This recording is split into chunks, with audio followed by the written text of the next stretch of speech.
I considered it, Constance said. She's a tough-looking one, though, Kate reflected. 6 feet tall, arms like a gorilla, and ties her ponytail with a wire. Probably uses it to strangle kids who cross her. Let's be sure not to cross her then, Renee said. Then told them what Jackson had said about the messengers. Jilson told us the same stuff, said Kate. So, the voice we heard in the television must be some messenger kid, right? It must be. And it sounds like the other students don't know much about what messengers do. They don't get those secret privileges until they become top students. That means we've got to rise to the top and fast so that we can become messengers and figure things out as soon as possible. Why don't we poke around and figure some things out for ourselves right now, said Kate, who had a passion for poking around. The others agreed, and so Kate fetched her rope and replaced the ceiling tile, and they set out down the corridor, hurrying to keep up with Kate, who always moved in a high gear. Renee was almost to the dormitory exit before he noticed Constance wasn't with them. They all went back. Constance stood just outside the boys' room, pointing at a patch of mildew on the ceiling and wrinkling her nose.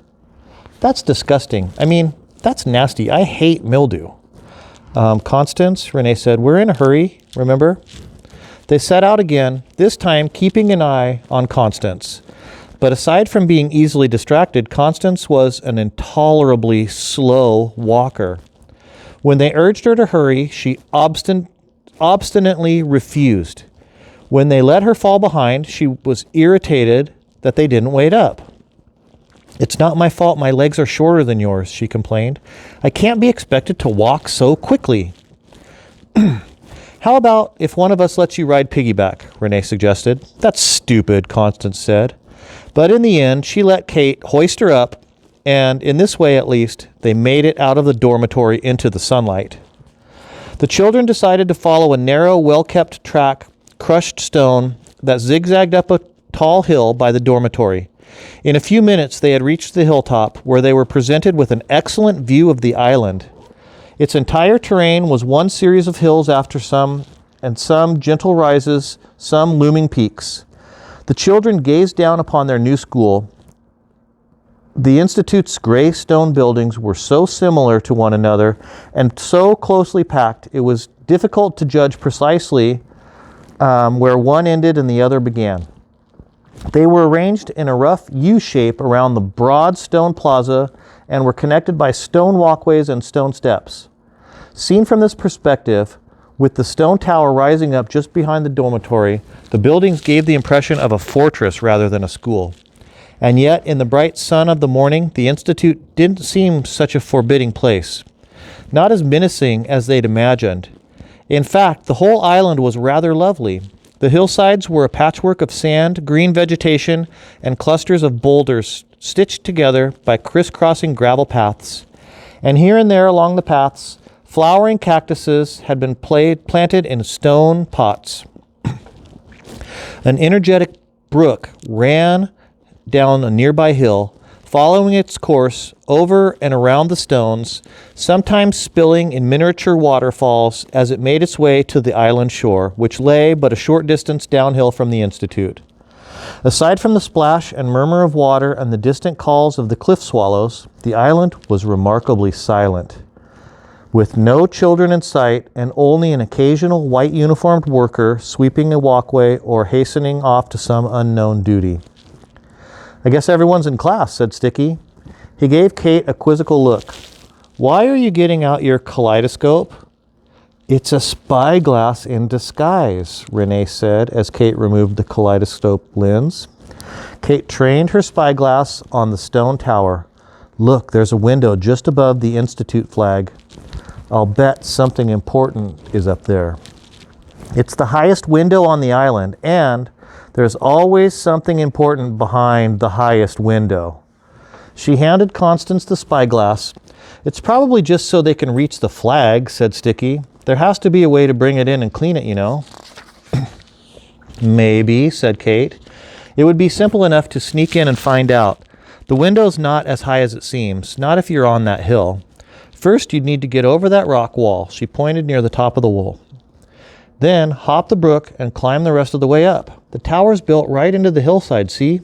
With a decent stretch of rope, you could lasso the flagpole and climb up and stand on the pole while you got the window open. You call that simple? Renee said. Kate shrugged. Simple enough. Anyway, Renee said, it's in plain sight and you'd surely be spotted.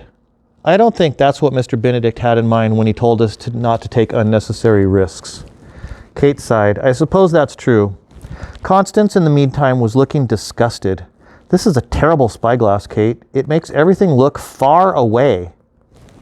Kate turned the spyglass around and handed it back to her. The children lingered on the hilltop for some time. It was pleasant up there, and in the grand view and the breeze, and though none of them said it, they were reluctant to go back down and meet the executives again. Kate was more reluctant than any of them, not because she feared being caught as a spy, though like the others, she was nervous about that, but because she hated to stop exploring. Exploring was what she did best, and Kate always liked to be doing what she did best. Not that she was a bad sport. In fact, she was a very good one.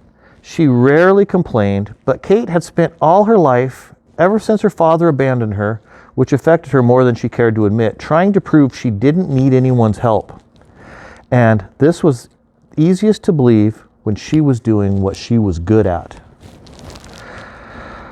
So when Sticky anxiously suggested they head back, Kate couldn't help heaving another sigh.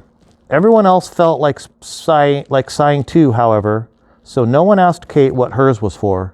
Renee helped Constance climb onto Kate's back, and the children began making their way down to the dormitory. Kate kept a hopeful eye out for anything unusual, but unfortunately, there was nothing to see except boulders and sand and swaths of green vegetation. Halfway down the hill, Sticky stopped. That's odd. Kate's eyes lit up. She glanced around. Something's odd. What's odd? Sticky pointed several yards off the path toward a lush green bed of ivy, or something like ivy, covering the ground near a cluster of boulders. See that ground vine with the tiny leaves? It's a rare plant called a drapeweed that flourishes on thin soil. Oh boy, said Constance, a rare plant. Kate's face fell. What I was going to say, Sticky persisted, is that some of it was planted more recently than the rest. Mature drapeweeds develop a woody brown stem, but young drapeweeds have tender green shoots. Otherwise, they look the same. The others peered at the drapeweed, trying to make out the shoots and stems beneath the dark green leaves. It was true. A large path in the middle was different from the rest. Although the difference was so subtle, only a botanist or Sticky would have noticed it. What do you think? Said Constance. Maybe something's buried there? Or somebody, suggested Kate. She looked at Renee. Shouldn't we check it out? Renee was pleasantly surprised. He still wasn't used to other children wanting his opinion. I don't think so, he said after a moment, but let's be careful. Careful about what? Kate said. It's a plant. I don't know. It makes me uneasy somehow. It's probably nothing, said Sticky, who began to think he shouldn't have said anything.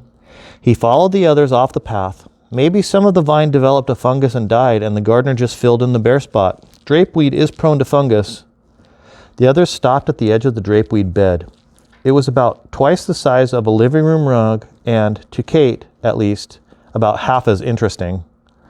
Looks like a patch of ivy, she said, hitching Constance higher onto her back. Does it give you a rash? No, it's perfectly harmless, Sticky said, walking toward the middle of the bed. Kate and Constance moved to follow him. I'll pluck a younger shoot and show you In the next moment, the drapeweed seemed to swallow him. That's the end of the chapter. All right. Bye-bye.